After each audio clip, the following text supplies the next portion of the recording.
Hello class. Today we're going to talk about negative exponents, and we're also going to be kind of touching on how to graph logarithmic functions using Desmos.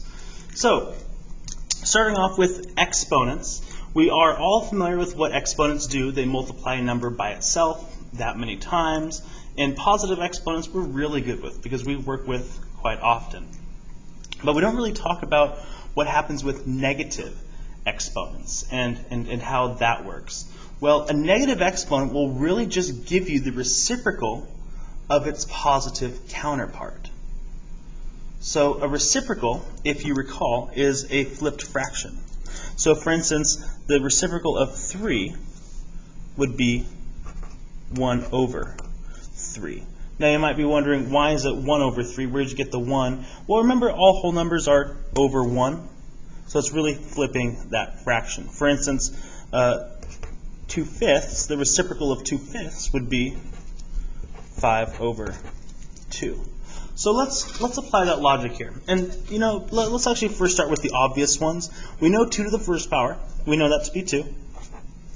We know 2 squared is, well, 2 times 2 is 4. And we know 2 cubed is 8. What about 2 to the 0th power? That is something we learned more recently. Remember, it's one of the rules of logs. Anything to the 0th power is always going to be 1, no matter what. Well, let's think about these negative ones now. 2 to the negative power, 2 to the negative first power is going to be the reciprocal of 2 to the positive first power. So it's going to be 1 over 2. And then 2 to the negative second power is going to be 1 over 2 to the second power, which is 4.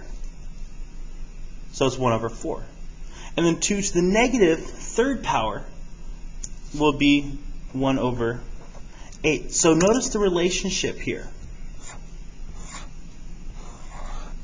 between these functions here, or not these functions, sorry, these equations here. So 2 to the first power is 2. 2 to the negative first power is 1 over 2. 2 squared is 4. 2 to the negative second power is 1 over 4, and so on. So it really works like that. What about some examples here? 4 to the negative third power. Well, I don't really know off the top of my head necessarily, but I know that I can find 4 to the third power. That's just 4 times 4 times 4, which is 64. Which means that 4 to the negative third power is going to be 1 over 64, just like that. What about 5 to the negative second power? Well, I know 5 to the second power is just 5 times 5, and that's going to give me 25. So I know if it's negative, that 25 is going to go on the bottom, and it's going to be 1 over 25. Likewise, 1 to the negative second power, well, 1 to the positive second power is just 1 times 1, which is 1. So this is going to be 1 over 1, or just 1. Okay. So that's not a terribly challenging concept, but it does take a little bit of practice getting used to it. Let's go on about solving for x in these cases.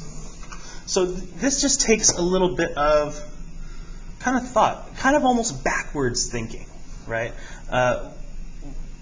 It's not necessarily forward thinking. It's kind of backwards, and I'll show you what you mean. So now this first example is 2 to the negative x minus 1 equals 1 over 8. Well, let's first figure out what does equal 1 over 8. Well, that would be 2 to the, well, let's see, 2 cubed would give us 8. So 2 negative cubed would give us 1 over 8.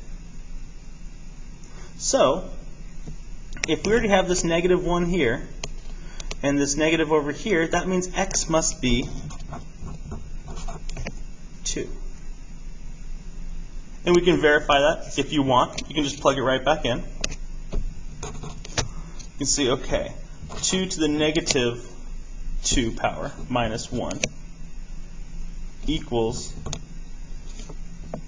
2 to the negative cubed power, because negative 2 minus 1 is negative 3, equals 1 over 8, and we are good. You might be wondering, why is it positive 2, right? Why is x positive 2? Well, because we already have this negative out here. So when we plug it in, it should be minus 2. Okay. What about this next idea? 4 to the x power equals 1/4. Well, what power can we raise 4 to get 4 to 1/4? Well, that means x would have to be negative 1. Because we know that 4 to the negative first power is 1 over 4. And then finally, this last part, x to the negative second power equals 1 over 25. Well, let's think about this. I know that some number to the positive squared is equal to 25, right? Well, what squared equals 25? That would just be x equals 5.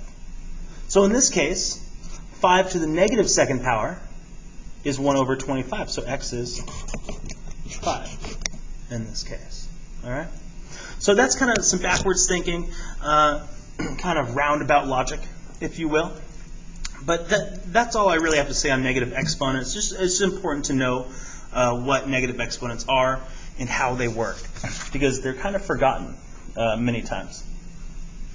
But let's go on to Desmos.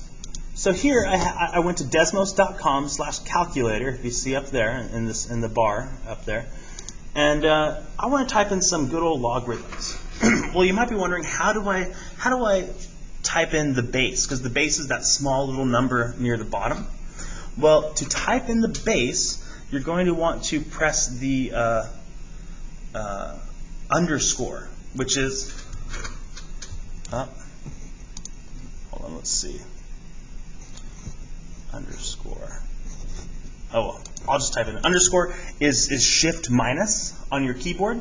So if I type in log, and then I'd immediately recognize it as a log, and I want to type in a base, I do shift minus, and I can type in my base, like 2.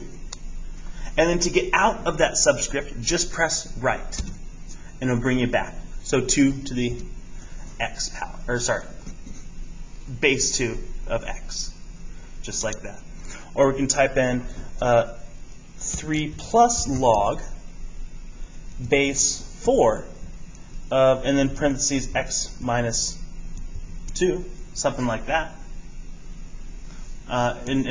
Or just type in negative log base 2 of x, something like that. So on your worksheet, I gave you some logs to get used to typing in a Desmos. You don't have to answer anything there or solve for anything. Just type them in and just get used to how to type in functions into Desmos. So that's all I have for you all today. We will get started on the worksheet, and have a good day.